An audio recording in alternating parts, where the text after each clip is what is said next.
Welcome. തിരിച്ചുവരവുകൾ എപ്പോഴും ഗംഭീരമാണ്. അരുണാണ് ഇന്ന് എൻ്റെ കൂടെയുള്ളത്. അരുൺ കുമാർ, സ്വാഗതം. Thank you. ഈ തിരിച്ചുവരവ് എന്ന് പറഞ്ഞു കഴിയുമ്പോൾ അരുൺ എന്നുള്ള പേര് പറയുമ്പോൾ എല്ലാവരും ഒളിമ്പ്യൻ ആന്റണി യാദവ്, ഒളിമ്പ്യൻ എന്ന് പറഞ്ഞിട്ടാണ് എപ്പോഴും അന്നോട്ട് ഇന്ന് വരെയും പരിചയപ്പെടുന്നത്. അപ്പൊ ഇനിയും എനിക്ക് തോന്നുന്നു ആ ഒരു ഷെല്ലങ്ങ് ബ്രേക്ക് ചെയ്യുന്നുണ്ടല്ലേ. ഇപ്പൊ മറ്റേ ഹൈഡ്രോഫോളിക് കുട്ടേട്ടനുണ്ട്, മനു പി സദാശിവൻ. അതെ. ഈ ഷെല്ല് ബ്രേക്ക് ചെയ്യാൻ കുറെ പാടുപെട്ടല്ലേ. നമ്മളിപ്പോഴും റിമൈൻഡ് ചെയ്തുകൊണ്ടിരിക്കുന്നത് നമ്മൾ ആ ചെയ്ത ഒളിമ്പ്യൻ എന്നുള്ള ക്യാരക്ടർ അത്രയും പവർഫുൾ ആയതുകൊണ്ടാണ് അതിൽ തന്നെ നിൽക്കുന്നത്. അതിനുശേഷവും ഞാൻ ഒരുപാട് സിനിമ ചെയ്തു, ഇഷ്ടംപോലെ സിനിമ നായകനായിട്ട്, എന്നാലും ഒളിമ്പ്യനാണ്. അപ്പൊ പിന്നെ വാഴയിൽ വന്നപ്പോ കുറെയൊക്കെ കുട്ടേട്ടനായി. ഈ വാഴ ടീപ്പ് വിപിൻ ദാസുമായിട്ടുള്ള സൗഹൃദം എങ്ങനെ? കാരണം മുത്തുഗൌല് ഉണ്ട്, വ്യസന സമയത്തിലുണ്ട്. ഈ ഒരു സൗഹൃദം എങ്ങനെ നേരത്തെ തന്നെ അറിയുന്ന ടീമാണ്? വിപിൻ ചേട്ടന് ഞാനും സെക്കൻഡ് കസിൻസ് ആയിട്ട് വരും. അപ്പം പുള്ളി ആദ്യകാലത്ത് സിനിമ എന്നുള്ളൊരു കോൺസെപ്റ്റ് പുള്ളിയുടെ മനസ്സിൽ വന്ന സമയം തൊട്ട് ഞാനുമായിട്ടാണ് അന്നോട്ടേ സംസാരിക്കുന്നതും ഡിസ്കഷൻ എല്ലാം വന്നത്. നമ്മൾ അതിന് മുമ്പ് 2 ഷോർട്ട് ഫിലിം ചെയ്തിട്ടുണ്ട്. വിപിൻ ചേട്ടൻ ഡയറക്ട് ചെയ്ത 2 ഷോർട്ട് ഫിലിം ചെയ്തിട്ടുണ്ട്. അതിലൊന്ന് ഞാനായിരുന്നു ഹീറോ, മറ്റൊന്നിൽ അജു ചേട്ടനായിരുന്നു ഹീറോ ആയിട്ട് വർക്ക് ചെയ്തത്. അതിനുശേഷമാണ് നമ്മൾ മുത്തുഗൌലേക്ക് എത്തിയതും. അങ്ങനെ ആ ഒരു ജേർണി ഇപ്പോഴും റിലേറ്റീവ്സ് കം കോ വർക്കേഴ്സ് ഉള്ളത്, അല്ലെങ്കിൽ ഒരു സിനിമ ഭയങ്കര കണക്റ്റഡ് ആയ ആൾക്കാരാണ്. ഏറ്റവും കൂടുതൽ നമ്മൾ റിലേഷൻ വെച്ചിട്ടല്ല, സിനിമയായിരുന്നു നമ്മളെ കണക്ട് ചെയ്തത്. സിനിമയാണ് കണക്ട് ചെയ്തത്. ഒളിമ്പ്യൻ ആന്റണി ആദം പറഞ്ഞ് എല്ലാവരും പരിചയപ്പെടുത്തുന്നു. അതിനുശേഷമാണെന്നുണ്ടെങ്കിൽ ഇപ്പൊ ഒരു മൂവിയുടെ ഒരു ലിസ്റ്റ് നോക്കുവാണെന്നുണ്ടെങ്കിൽ എല്ലാ സിനിമകൾക്കും ഇടയ്ക്ക് കൃത്യമായ ഇടവേളകൾ വരുന്നത് കാണാറുണ്ട്. 1 വർഷം, അല്ലെങ്കിൽ ചിലത് 2 വർഷം 3 വർഷം വരെ ഉണ്ട്. അല്ലെന്ന് ചിലപ്പോൾ റിലീസ് ആവുന്ന താമസിച്ചായിരിക്കാം. ഒരു കണ്ടിന്യൂസ്ലി സിനിമ ചെയ്യുന്നു എന്ന് പറയാൻ പറ്റില്ല. ഇടയ്ക്ക് വരുന്ന ഒരു ബ്രേക്കുകൾ സംഭവിക്കുന്ന റീസൺ. ഞാൻ ഏകദേശം ഒരു 10-60 സിനിമ ചെയ്തിട്ടുണ്ട്. അപ്പൊ ഈ വർഷത്തിലൊരു 2 പടം മിനിമം ഞാൻ ചെയ്യുന്നുണ്ട്. ഞാൻ സിനിമ വിട്ട് മാറി നിൽക്കുക, എനിക്ക് തോന്നുന്നു 1 വർഷം എന്തെങ്കിലും മാറിയിട്ടുണ്ടെങ്കിലേ ഉള്ളൂ. അത് 1-2 വർഷം സ്റ്റഡീസ് കാര്യങ്ങളായിട്ടും നല്ല എനിക്ക് കൺവിൻസിങ് ആവാത്ത എന്തെങ്കിലുമൊക്കെ പ്രോജക്റ്റ് വരാത്തതുകൊണ്ട്, കൺവിൻസ് ആവുന്ന പ്രോജക്റ്റ് വരാത്തത് കൊണ്ടൊക്കെ മാറിയിട്ടുണ്ടാവും. അതിൽ കൂടുതലൊന്നും ഞാൻ അങ്ങനെ ബ്രേക്ക് എടുത്തില്ല സത്യം. എപ്പോഴും കണ്ടിന്യൂസ്ലി സിനിമ വന്നിട്ടുണ്ടല്ലേ? ശരിക്കും ചൈൽഡ് ആർട്ടിസ്റ്റ് എന്ന് പറഞ്ഞ നമ്മൾ നോക്കുവാണെന്നുണ്ടെങ്കിൽ പണ്ട് തൊട്ടേ ഉള്ള ചൈൽഡ് ആർട്ടിസ്റ്റ് വിനീത് കുമാർ ഉൾപ്പെടെയുള്ള ഒരുപാട് പേരുണ്ട്.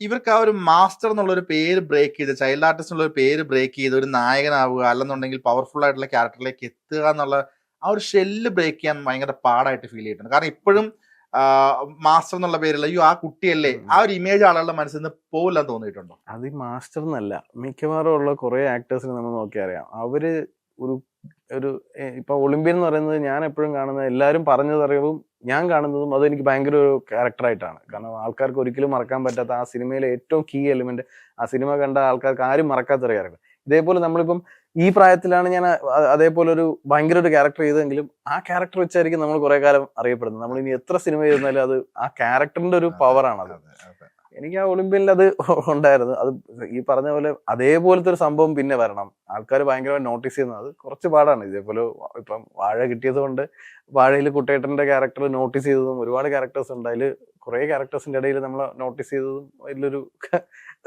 സംഭവമായി.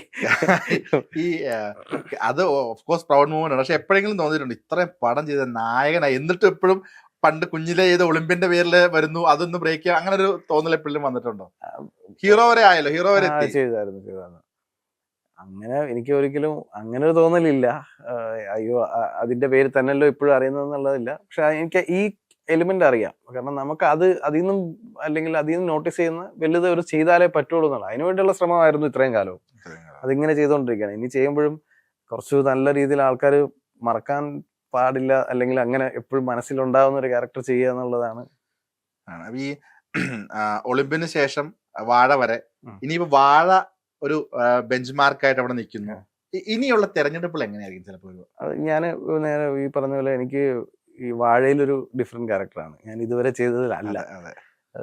അതേപോലെ തന്നെയാണ് തൊട്ടുമുമ്പ് ചെയ്ത വ്യസന സമയത്തോ, അതിലും വേറൊരു ടൈപ്പ് ഓഫ് ക്യാരക്ടറാണ്.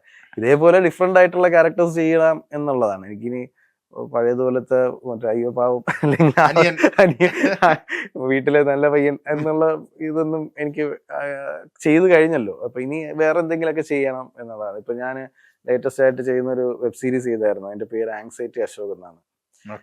ഇതിൽ അശോകാണ് ഞാൻ. അതെ. അപ്പൊ അതെനിക്ക് ഭയങ്കര ഡിഫറെന്റ് ആയിട്ടുള്ള ഒരു ക്യാരക്ടറാണ്. അതേപോലെ നമുക്ക് ചെയ്യാം. ഏത് പ്ലാറ്റ്ഫോമിന് വേണ്ടി ചെയ്താ? ഇല്ല, അതിപ്പം ഷൂട്ട് കഴിഞ്ഞിട്ടേ ഉള്ളൂ. കാര്യങ്ങളൊന്നും ഫൈനൽ ആക്കിയിട്ടില്ല, അതൊന്നും എനിക്ക് ഇപ്പൊ പറയാൻ പറ്റില്ല. ആങ്സൈറ്റി അശോക്. നല്ല പേര്. ഈ ഇപ്പം അതിനെപ്പറ്റി ചോദിക്കുവാണെന്നുണ്ടെങ്കിൽ പ്രിപ്പറേഷൻസ് ഒക്കെ വേണ്ടി വരുന്ന ഒരു ക്യാരക്ടർ ആയിരിക്കില്ല ഈ പേര് കേട്ടിട്ട് എനിക്ക് ഫീൽ അതെ ചെയ്യുന്നത്. അതെ, കുറെ അത്യാവശ്യം പണിയെടുത്തു. ഈ ഡോക്ടേഴ്സിന്റെ അടുത്ത് പോയി സംസാരിച്ചിട്ടൊക്കെയാണോ? അതെയോ? ഡോക്ടേഴ്സിന്റെ അടുത്ത് അങ്ങനെയൊന്നും പോയിട്ടില്ല. ഞാൻ കുറെ നമുക്കിപ്പോ അങ്ങനെ അല്ലല്ലോ, നമുക്കെല്ലാം ഫോണിൽ കിട്ടുമല്ലോ. കുറെ കാര്യങ്ങൾ റെഫർ ചെയ്തു. പിന്നെ നമ്മൾ ലൈഫിൽ എവിടെയെങ്കിലും ആങ്സൈറ്റി എപ്പോഴെങ്കിലും വന്നിട്ടുണ്ടാവും. ഇല്ലാത്ത ആൾക്കാരില്ലല്ലോ. അപ്പൊ അതെല്ലാം കൂടെ വെച്ചിട്ടൊരു പരിപാടിയാണ്. ഈ എനിക്ക് തോന്നുന്നു വാഴക്കകത്ത് ഏറ്റവും കൂടുതൽ കൈയ്യടി കിട്ടിയ ഒരു ഡയലോഗാണ് അൽഫോൺസ് പുത്രന്റെ അടുത്ത് പറയുന്നത്, സാറിന് ആളും മാറിപ്പോയെന്നാണ് തോന്നുന്നത്. ആ ഒരു കോമ്പിനേഷൻ എനിക്ക് എങ്ങനെ ഉണ്ടായിരുന്നു? ശരിക്കും അഭിനയത്തിലേക്കുള്ള വലിയൊരു എൻട്രി എന്നൊക്കെ പറയും. ഇതിന് മുന്നേയും ചെറിയ ചെറിയ കാര്യങ്ങൾ ചെയ്തിട്ടുണ്ട്. അദ്ദേഹത്തിന്റെ ഇത് പറയുന്ന ഡയലോഗ്സ് ഒക്കെ ഉണ്ട്, സ്വന്തം അനുഭവത്തിൽ നിന്നാണ് ഞാനിത് പറയുന്നതെന്ന് ഒക്കെ പറയുന്ന കാര്യങ്ങളുണ്ട്. അപ്പം ആ നിങ്ങളുടെ ഒരു കോംബോ എങ്ങനെ ഉണ്ടായിരുന്നു? ഞാനും പുള്ളിയും ഭയങ്കര കമ്പനിയായിരുന്നു ആ സമയത്ത്. പുള്ളി പെട്ടെന്ന് ടെൻഷൻ ആവും, ചെറിയ ഷൂട്ട് പുള്ളി പുള്ളി പെട്ടെന്ന് ടെൻഷനാവും. കാരണം ഒന്നാമത് ഷൂട്ട് ചെയ്യുന്ന അത്രയും ഡയലോഗ്സ് ഉണ്ട്, വലിയ ഡയലോഗ് ഒരുപാട് പറയണം. 17 മിനിറ്റ് 10-12 മിനിറ്റ് എന്തോ ഉണ്ട് ആ സീൻ. അതിനെ പിന്നെ ബ്രേക്ക് ചെയ്തിട്ടാണ് അവിടെ ഇവിടെയൊക്കെ പോയിട്ടത്. അപ്പൊ അത്രയും ഉണ്ട്. അപ്പൊ അതിന്റെ ഒരു ഇതുണ്ട്. അപ്പൊ മിക്കവാറും ഞാനുമായിട്ടാണ് പുള്ളി എപ്പോഴും ഇരുന്ന് സംസാരിക്കുന്നത്.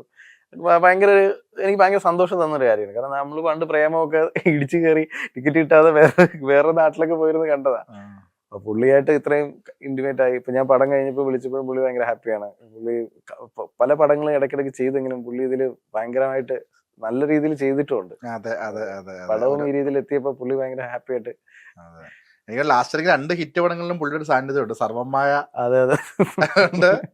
ഇതിലുണ്ട്. 200 കോടിയാ. ഇന്നത്തെ റിപ്പോർട്ട് അനുസരിച്ച് 200 കോടി കളക്ട് ചെയ്തു എന്നൊക്കെ റിപ്പോർട്ട് വരുന്നുണ്ട്. ഇപ്പം വന്നത് കേരളത്തിൽ നിന്ന് മാത്രം 100 crores കളക്ട് ചെയ്തു എന്നുള്ളതാണ് നിങ്ങളുടെ വിജയം. നിങ്ങളുടെ ഒരു ടീം എങ്ങനെ ഇത് അറിയൂ ഇത്രയും പോകുന്ന നിങ്ങൾക്ക് നമുക്ക് എല്ലാവർക്കും ഹിറ്റ് ആവും അറിയായിരുന്നു. കാരണം ഞാൻ സ്ക്രിപ്റ്റ് വായിച്ചതാ, ഫുൾ വായിച്ചതാ. എനിക്ക് സംഭവം വർക്കാണ്, സംഭവം ഹിറ്റാണെന്നുള്ള കാര്യം കൺഫേം ആയിരുന്നു. പിന്നെ ഫസ്റ്റ് എഡിറ്റ് കഴിഞ്ഞ് എല്ലാം കഴിഞ്ഞപ്പോൾ വിപിൻ ചേട്ടൻ്റെ അടുത്ത് അതൊന്നും നോക്കണ്ട, പരിപാടിയും കയറും, സംഭവം സെറ്റാണ് എന്നൊക്കെ പറയും. എന്നിട്ട് അപ്പോഴും പറയും വിനായകനും ബിജുക്കുട്ടൻ ചേട്ടനുമായിട്ടുള്ള കോമ്പിനേഷൻ ഭയങ്കരമായിട്ട് വർക്കാവും. പുള്ളിക്ക് അത് ഭയങ്കര കോൺഫിഡൻസ് ഉള്ള കാര്യങ്ങളായിരുന്നു. അല്ല, പുള്ളി പറഞ്ഞ എല്ലാ കാര്യവും ലിറ്ററലി തിയേറ്ററിൽ വന്നപ്പോൾ അത് വർക്കാണ്. നേരത്തെ ഹിറ്റാണെന്ന് അറിയായിരുന്നു, ഉറപ്പായിട്ട് ഹിറ്റ് എന്നുള്ള കോൺസെപ്റ്റ് ഉണ്ടായിരുന്നു. ബട്ട് ഇത്രയും രീതിയിൽ അക്സെപ്റ്റൻസ് വരുമെന്നും തിയേറ്ററിൽ 3-4 പ്രാവശ്യം തിയേറ്ററിൽ ഒരാൾ പോയി സിനിമ കാണും എന്നുള്ളതൊന്നും പ്രതീക്ഷിതയില്ല. നമ്മൾ കണ്ണ് നിറഞ്ഞിട്ടൊക്കെയാണ് അവസാനമൊക്കെ ആകുമ്പോഴത്തേക്കും പോകുന്നത്. വാഴ 3 അനൗൺസ് ചെയ്തു. എപ്പോഴെങ്കിലും കുട്ടേട്ടനൊക്കെ തിരിച്ചു വരാൻ സാധ്യതയുണ്ടോ? അതാണ് യുവാക്കൾക്കിടയിൽ വിപിൻ ചേട്ടൻ തന്നെ പറഞ്ഞു, അതിന്റെ കഥയോ ഒന്നും ആയിട്ടില്ല, ഒരു കോൺസെപ്റ്റും ഒരു ഐഡിയയും മാത്രമാണ്. ഇപ്പം അതിന് ബാക്കി പരിപാടികൾ എഴുതണം. വിശ്വൻ എന്ന് പറഞ്ഞ വിപിൻ ചേട്ടൻ തന്നെ അസിസ്റ്റന്റ് ആയിട്ട് വർക്ക് ചെയ്യുന്ന വിശ്വനാണ് ഡയറക്ടർ. എനിക്ക് തോന്നുന്നു വാഴ 1ഉം 2ഉം ഒക്കെ ആളുടെ അസിസ്റ്റൻസ് ചെയ്തത്. അല്ല, 1 ചെയ്തത് അസിസ്റ്റന്റ് അല്ല, ആനന്ദ് വേറെ ആളാണ്. സവിൻ വിപിൻ ചേട്ടൻ്റെ കൂടെ അസിസ്റ്റ് ചെയ്ത ആളാണ്. അതിനുശേഷം ഇപ്പം ചെയ്യുന്നതും പുള്ളിയുടെ റൈറ്റിങ്ങും ഡയറക്ഷനിലും അസിസ്റ്റ് ചെയ്ത വിശ്വനാണ് ചെയ്തത്. ഈ ഇനിയുള്ള തെരഞ്ഞെടുപ്പുകൾ കുറച്ചുകൂടെ ശ്രദ്ധിച്ചായിരിക്കുമോ? ഇപ്പൊ നേരത്തെ നമ്മൾ സംസാരിച്ചപ്പോൾ പറഞ്ഞിട്ടുണ്ടായിരുന്നു പല സിനിമകളും പ്രതീക്ഷ പോലെ വർക്ക് ആവാതെ പോകണ്ടായിരിക്കും ഒരു ഗ്യാപ്പ് ഫീൽ ചെയ്തതെന്നുള്ളത്. എന്നാൽ കണ്ടിന്യൂസ്ലി പടങ്ങൾ വരുന്നുണ്ടായിരുന്നതാണ്. അതിനൊരു തിരിച്ചൊരു റിട്ടേൺ കിട്ടുക എന്നുള്ള സംഭവം ഉണ്ടോ? നമ്മൾ ചെയ്തു പക്ഷെ നമ്മളെ തിരിച്ചറിയപ്പെടുക, നമ്മൾ ചെയ്യുന്നുണ്ടെന്ന് അറിയുക എന്നുള്ള സാധനം. അപ്പൊ ഇനിയുള്ള തെരഞ്ഞെടുപ്പുകൾ എങ്ങനെയാണ്? കുറച്ചുകൂടെ ഒന്ന് നോക്കി തിരഞ്ഞെടുക്കാനാണോ, അതെയോ വരുന്നത് ചെയ്യുക എന്നുള്ള ഒരു ഇതിൽ തന്നെയാണോ? വരുന്നത് ചെയ്യാന്നുള്ളതല്ല, അത് പണ്ടും അങ്ങനെയല്ല. നമ്മൾ ചിലപ്പം ഏതെങ്കിലും ഒരു കാര്യത്തിൽ കണക്ട് ആവുന്നതുകൊണ്ടാണ് ആ സിനിമകളൊക്കെ ചെയ്ത സിനിമകളെല്ലാം. ബട്ട് അത് എല്ലാ സിനിമയും വർക്ക് ആവണമെന്നില്ല, നമ്മൾ വിചാരിക്കുന്ന എല്ലാ സിനിമയും പോകണമെന്നില്ല. നമുക്ക് ഇപ്പൊ ഇനി അങ്ങോട്ടാണെങ്കിൽ ഞാൻ നേരത്തെ പറഞ്ഞ പോലെ എന്തെങ്കിലുമൊക്കെ മാറണം. ഈ അരുൺ എന്നുള്ള ക്യാരക്ടർ ഇത്രയും കാലം കണ്ടതുപോലത്തെ ഉള്ള ഒരാളല്ലാത്ത സംഭവങ്ങൾ ചെയ്യണം എന്നുള്ളതാണ് ആഗ്രഹം. അപ്പൊ അങ്ങനത്തെ ക്യാരക്ടേഴ്സിനായിരിക്കും കൂടുതൽ പ്രിഫറൻസും പ്രയോറിറ്റിയും കൊടുക്കാറ്.